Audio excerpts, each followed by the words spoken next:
Welcome to Module 7, Part 3, Emotion, Gender, and Literary Discourse, Women's Poetic Language. 1. Gender in Literary Discourse, Emotion in Literature. Discourse is a group of utterances regulated in a specifically arranged system of norms, having meaning and effect. It's a regulated practice which accounts for a number of statements showing a relation between power knowledge that affects individuals' perception and understanding. We are interested in studying the rules and structures that arrange this specific discourse, the spheres of exclusion that maintain the discourse, and the institutional foundations that create those sets of norms through ideology. Literary discourse is a literary practice that follows a set of rules displayed and regulated by the literary canon and literary criticism in a given culture and historical moment. It's an artistic linguistic practice that deploys literary meaning into the forms of the literary genres: prose, poetry, and drama. Feminist literary criticism since the 60s studies gender in Western literary history and canon.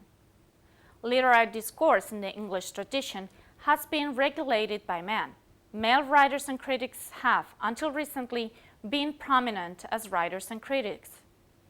Feminist literary criticism has studied images of women in male literature, women's practice of literary discourse, what is known as gynocriticism, and how language and discourse by men and women construct gender, but also trouble established assumptions. Literary discourse has a specific relation to emotion.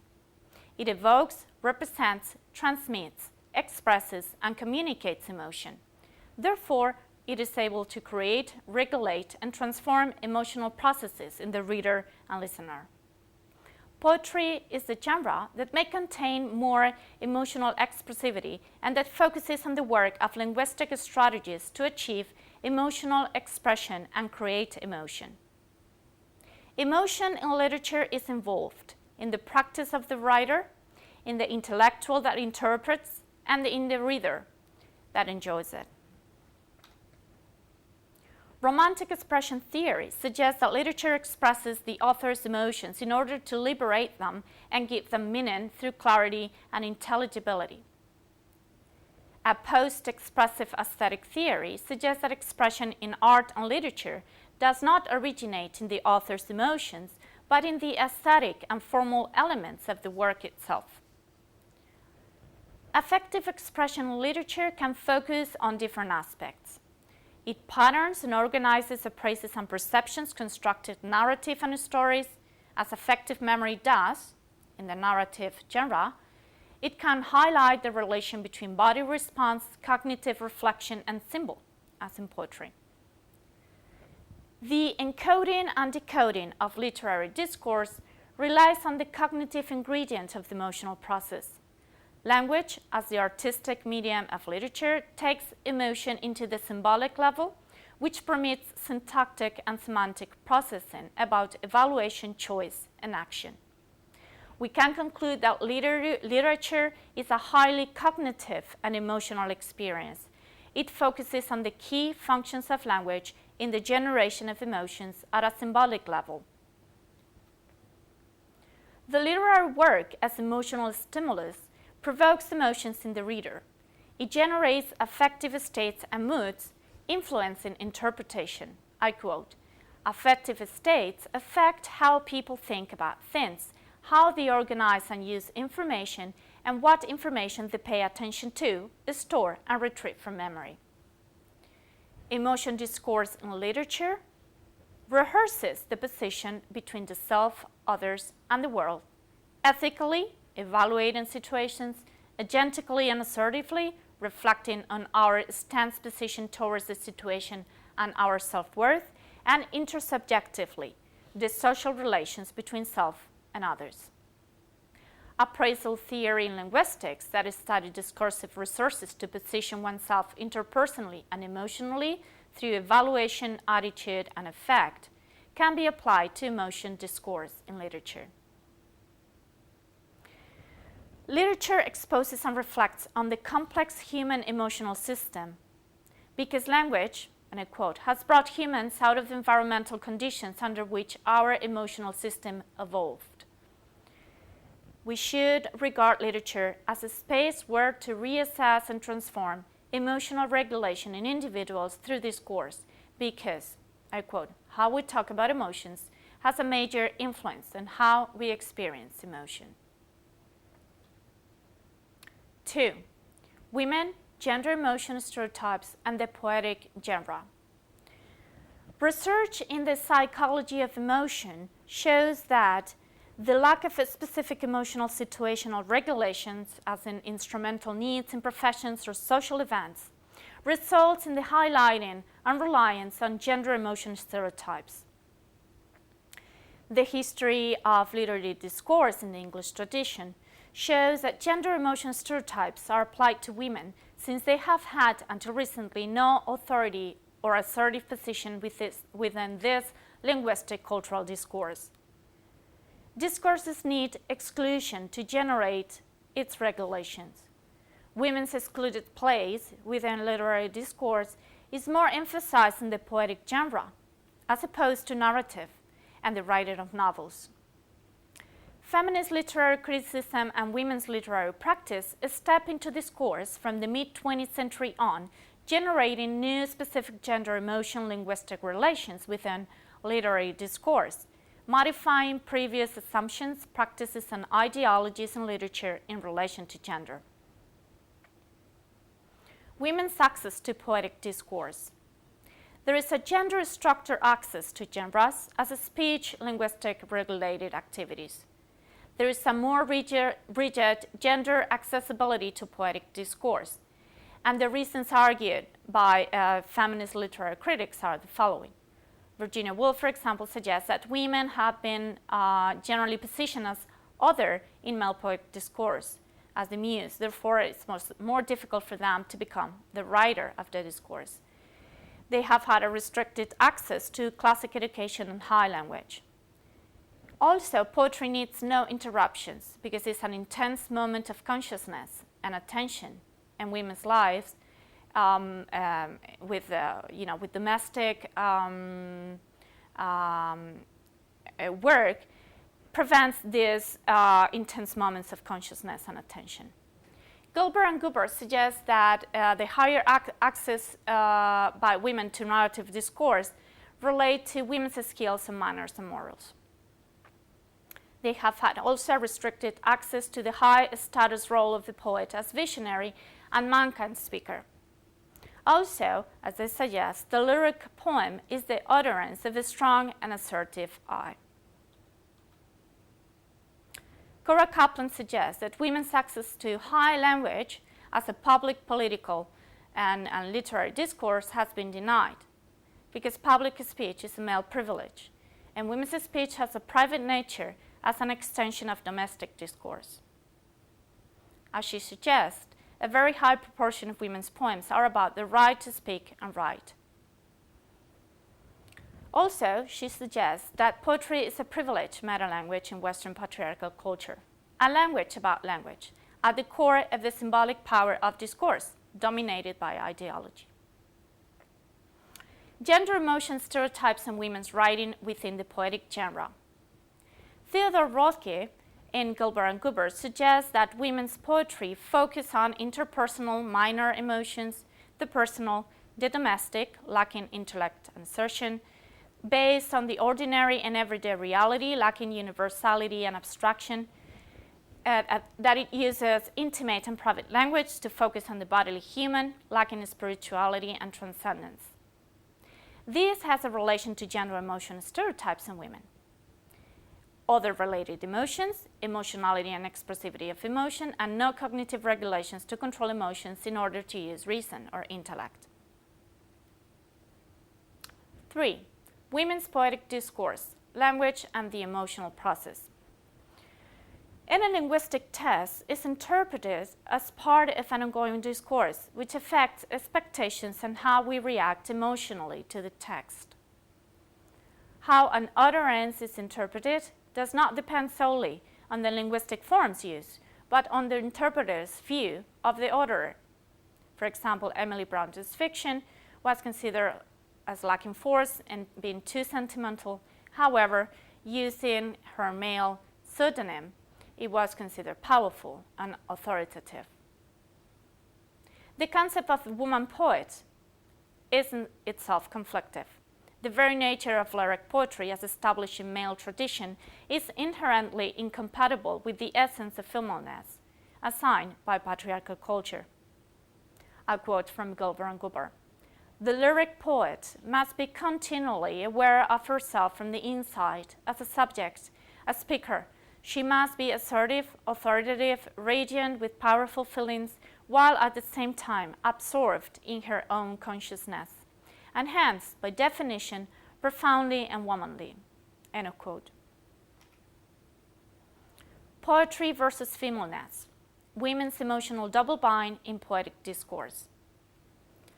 Woolf, in the essay Professions of Women, suggests that in order to be a woman writer, she should kill the stereotype emotional woman that is immensely charming, unselfish, devoted to family life, and sacrifice herself daily, never having in mind a wish of her own, but sympathizing with the minds and wishes of others. Kaplan, in the essay Language and Gender, suggests, I quote, that to be a woman and a poet presents many women poets with such a profound split between their social sexual identity and their artistic practice that the split becomes the insistent subject, sometimes overt, often hidden or displaced, of much of women's poetry. But how is language and the emotional process used in women's poetic discourse? Women's poetic discourse in the English tradition challenges gender emotion stereotypes through linguistic strategies. Some of the elements in women's poetic discourse are the following. Agency, reflection, authority of the poetic self. Women's poetry uses self-referential focus, reflection on self-definition and inner emotional processes. It displays self-evaluation emotions that require high cognitive monitoring. The focus on self and emotion may be related to the fact that women have historically constructed identity through symbolic capital, that is, building awareness of self and of emotional knowledge of gender emotion stereotype congruent behavior. Expressivity and affective discourse. This is the preference for affective discourse in poetry related to the fact of women being more externalizers. There's also cognitive monitoring of sentimentality in this expression, provoking distance, objectivity, bleak use of language in form and context. And social sharing monitoring, the sharing with the reader and the woman listeners of emotion as a way to regulate emotion at a cognitive linguistic level through reappraisal, that is the reactivation of experienced emotion through cognitive monitoring. So there is an emphasis on cognition in emotional expressivity. Intersubjectivity. The construction of emotion can only occur in the context of others. The social dimension of emotions. For example, happiness is the awareness that we are the object of others' love. Joy, the accomplishment recognized and acknowledged by those we love. Indignation, the misconstrual of one's actions or intentions by others. Others are always present in the emotional process. Affective moods. Emotional moods in poetic discourse are sustained through language, facilitating monitoring and achieving reappraisal processes. Negative moods such as melancholy, sadness, isolation have been proved to provide perception of differential details in emotional situations, particularizing versus overgeneralizing emotional knowledge and experience. The case of anger and love. The recurrent expression of anger in women's poetic discourse in the 80s, above all, is a challenge to descriptive prescriptive norms that regard inappropriate female expression of this emotion. Love and romance have been traditionally linked to women's poetry. Women's love poetry highlights the intersubjective, communicative, more than the sentimental, narcissistic aspect of love, as well as the sensorial connection in the erotic and sexuality. Silence, concealment, indirection, ambiguity. These are recurring strategies in women's armor poetics, as Gilbert and Goober call it. Regulation and control of emotion through language by implying meaning and relying on the addressee's correct emotional knowledge to infer and decode it. It shows emotional protection of self in relation to social judgment, and it focuses on the centrality of language in managing, regulating, and redirecting emotion by communicative, conflictual, indirect processes. Contradiction and conflict. Women's divided self, as Ostraker calls it, and search for self-definition in poetry. It shows women's double binds in relation to gender, emotion, stereotypes, and discourses of poetic creativity and femininity. Linguistic processing of emotions is a way to manage emotion when facing a discrepancy between emotional experience and what the individual, following social regulation of emotion, is directed or allowed to feel and display. Body, senses, symbol. Women's poetry frequently explores bodily identity and physical sensory detail, what Ostraker calls imperative of intimacy. Women's poetic language emphasizes the connection between body and symbol in the emotional process. Awareness of and focus on the chain between bodily responses to stimuli, senses and feeling, and consciousness of emotion and language at a symbolic level. This is an emphasis on the cognitive magnitude of the emotional process by highlighting the key function of symbolic language and its connection to physical sensation. Poetic form. Emphasis on the form of poetic language, visual, oral aspects of design as coping strategies for emotion. Coping strategies of reappraisal of emotions include, among other mechanisms, interjection, symbolization, rationalization, splitting, or decomposing. These strategies are transferred into poetic figurative language and form. Form corresponds to defense and containment, while content to fantasy and impulse, according to Robinson. Formal control is recurrent in women's poetry as a cognitive regulation and reappraisal of emotion for writer and reader through the sensorial dimension, sight, sound, of poetic language. Conclusions for Part 3. Literary discourse has been dominated by male writers and critics in Western culture. Feminist literary criticism and women writers from the mid-20th century on have analyzed and modified the relation between gender and literary discourse. Literature evokes, represents, transmits, expresses, and communicates emotion. Therefore, it is able to create, regulate, and transform emotion. Literature is a highly cognitive emotional experience. It focuses on the key functions of language at a symbolic level in the emotional process. Emotion discourse in literature rehearses the positioning between the self, others, and the world, ethically, agendically, and intersubjectively. Gender emotion stereotypes have been applied to women's writing because there has been no authority or assertive position within this linguistic cultural discourse until recently. There is gender structure access to genres as regulated activities, and there is a more rigid gender accessibility to poetic discourse. Stereotypical beliefs in women's poetry emphasize the personal, domestic, the emotional in minor situations and romance, and the lack of abstraction, intellect, and universality. The concept of woman poet reveals a contradiction between the nature of lyric poetry and the essence of femaleness assigned by patriarchal culture. Main issues in women's poetry reflects the conflict of this split and women's right to speak within poetic discourse. Women's poetic discourse in relation to language and emotion challenges stereotypes. There is a high emphasis on the focus on self through self-definition and assertivity, awareness of others, the interdependent and social nature of emotions, and a high regulation and control of emotion through symbolic strategies and cognition, focusing on agency, reflection, intersubjectivity, and cognition in language. Finally, we have to regard poetry as an artistic space to perform, do linguistic practices that modify regulations on gender and emotion in society and literary discourse. Agency gives us the chance to create, choose alternative positioning in discourse as part of evaluation stance. This has been achieved by the professionalization of women in the literary market as writers, poets, critics, and editors. Following, there is a bibliography of the module for further study.